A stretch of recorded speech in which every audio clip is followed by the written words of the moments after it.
Today marks 150 years since the Battle of Little Bighorn, also called the Battle of Greasy Grass, or Custer's Last Stand, a pivotal clash in U.S. history.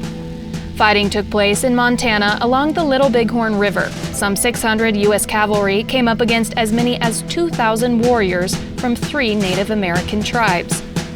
The battle was just one in a series of clashes and negotiations between U.S. forces and Native tribes, fighting for control of Western territory, part of the Great Plains Wars.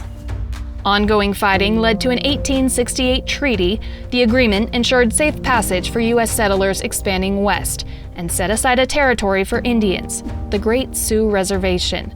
It included the Black Hills, sacred to the Lakota Sioux, but Indians had to give up a nomadic lifestyle, relying more on government subsidies. A few tribe leaders rejected the deal. Tensions grew in 1874 after U.S. General Sheridan ordered Lieutenant Colonel Custer to explore the Black Hills, inside reservation territory. They discovered gold, and word spread, sparking a gold rush. This led to the U.S. offering $6 million to Native Americans in 1875 to cede ownership of the Black Hills. They declined, and shortly after, the U.S. issued an ultimatum: report to a reservation by their deadline or be labeled as hostiles.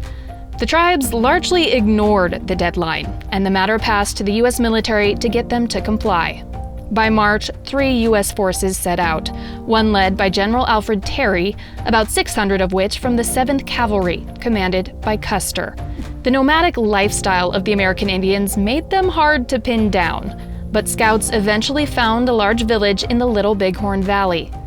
Custer begins his advance, intending to surprise the camp, but upon hearing the village was scattering, Custer splits his forces into 4 groups and orders his men to attack, Custer himself leading a charge of 210. The Native warriors won decisively, and Custer and his offshoot of men all died. The American Indians won this battle, but it marked a turn in the larger war. News of Custer's defeat arrived just after the 100th anniversary of the United States, and his death became a rallying point to increase efforts to force tribes onto reservation lands. Within 1 year, the U.S. government took the Black Hills without compensation.